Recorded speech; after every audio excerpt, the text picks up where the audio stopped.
Większość osób kojarzy Angkor głównie z Angkor Wat, ale w rzeczywistości to znacznie więcej niż jedna słynna świątynia.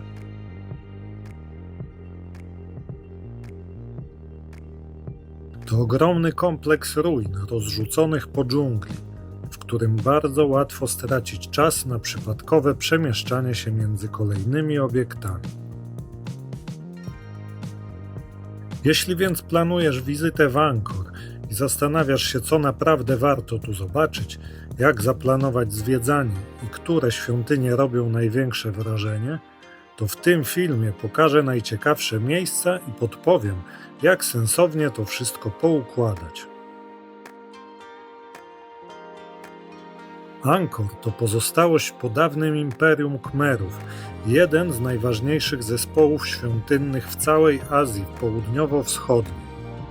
Przez kilka stuleci był centrum potężnego państwa, a dziś to rozległy obszar pełen świątyń, bram, murów i ruin porozrzucanych po dżungli. I właśnie dlatego zwiedzanie Angkor warto wcześniej choć trochę zaplanować, bo to nie jest miejsce, które da się sensownie ogarnąć spacerem w godzinę czy dwie. Najbardziej znanym miejscem w całym kompleksie jest oczywiście Angkor Wat i trudno się temu dziwić, bo to miejsce robi naprawdę ogromne wrażenie. To największa świątynia na świecie, a jednocześnie symbol Kambodży i miejsce, które większość osób kojarzy z Angkor jako pierwsze. Warto jednak pamiętać, że Angkor Wat to nie jest jeden budynek, który obchodzi się w kilka minut. To rozległy kompleks z dziedzińcami, galeriami, krużgankami i wieloma detalami, które łatwo przeoczyć, jeśli potraktuje się to miejsce wyłącznie jako punkt do zrobienia zdjęcia. Pierwotnie świątynia była poświęcona Wisznu i miała charakter hinduistyczny, a dopiero później została związana z buddyzmem.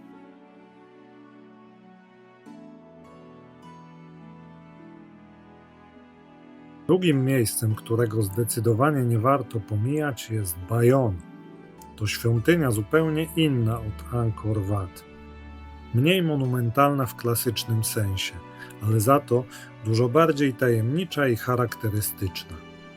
Najbardziej rozpoznawalnym elementem Bayon są kamienne twarze. Jest ich tutaj ponad 200 i właśnie one sprawiają, że to miejsce ma tak niezwykły klimat. Jeśli jest w Angkor miejsce, które najlepiej pokazuje spotkanie ruin z dżunglą, to jest nim Ta Prohm. To właśnie tutaj można zobaczyć ogromne korzenie drzew, oplatające mury i kamienne konstrukcje, przez co całość wygląda bardziej jak zaginione miasto odzyskiwane przez naturę, niż klasyczny zabytek.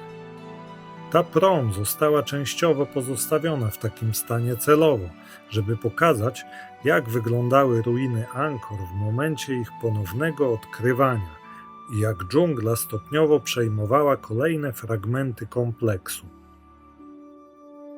W Ta Prohm znajduje się też relief, który wielu osobom przypomina dinozaura. To jedna z tych ciekawostek, które regularnie wracają przy okazji rozmów o Angkor i dobry pretekst, żeby uważniej przyglądać się detalom. Kolejną świątynią, którą warto uwzględnić w planie, jest Pre Rup.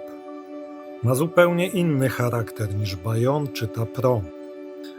Często można się spotkać z informacją, że Pre Rup mogła być związana z rytuałami pogrzebowymi, choć nie ma co do tego pewności. Niezależnie od interpretacji, to miejsce dobrze pokazuje, jak różnorodne potrafią być świątynie w Angkor. Po najbardziej znanych świątyniach warto zajrzeć też do Pre Khan. To nie była tylko świątynia, ale ogromny kompleks, który przez lata pełnił ważną rolę religijną i był częścią większego świata dawnego Angkoru. Dziś największe wrażenie robi tu nie jeden konkretny widok, ale samo chodzenie po ruinach, zaglądanie w kolejne przejścia i odkrywanie następnych fragmentów świątyni ukrytych wśród drzew. To jedno z tych miejsc, gdzie łatwiej poczuć klimat dawnego miasta pochłanianego przez dżunglę. Jeśli masz trochę więcej czasu, warto dorzucić do planu także miejsca mniej oczywiste. Dobrym przykładem jest Neak Peak, świątynia położona na sztucznej wyspie, związana z wodą, symboliką oczyszczenia i rytualnych kąpieli. Poza tym w Angkor jest sporo mniejszych świątyń, które nie zawsze trafiają na pierwsze miejsce w przewodnikach, ale potrafią dać znacznie spokojniejsze doświadczenie niż najbardziej oblegane punkty.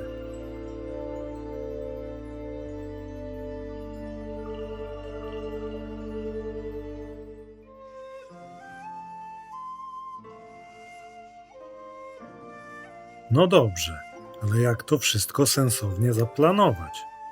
Moim zdaniem na zwiedzanie Angkor warto przeznaczyć co najmniej 2 dni. Oczywiście da się zobaczyć najważniejsze miejsca szybciej, ale jeśli nie chcesz ograniczać się tylko do odhaczania kolejnych punktów, 2 dni to naprawdę rozsądne minimum. Najlepiej jednego dnia skupić się na najbardziej znanych świątyniach, a drugiego pojechać do spokojniejszych i bardziej rozproszonych miejsc. W praktyce mniej więcej odpowiada to podziałowi na trasy Small Circuit i Grand Circuit, choć nie trzeba trzymać się ich sztywno. Warto też zacząć zwiedzanie wcześnie rano, nie tylko ze względu na temperaturę, ale też dlatego, że w najpopularniejszych miejscach z czasem robi się po prostu coraz tłoczniej. Dobrze mieć ze sobą wodę, nakrycie głowy i wygodne buty, bo nawet jeśli część przejazdów pokonuje się tuk-tukiem, to na miejscu i tak czeka sporo chodzenia. Warto też pamiętać, że Angkor to nie tylko zabytki, to również środowisko dżungli, które cały czas żyje własnym rytmem. Między ruinami można zauważyć mnóstwo owadów, pająków, jaszczurek i innych drobnych stworzeń. Choć często łatwo je przeoczyć, skupiając się wyłącznie na świątyniach. Ja trafiłem tutaj m.in. na dużą osę z rodzaju Tarantula hawk, czyli owada polującego na pająki.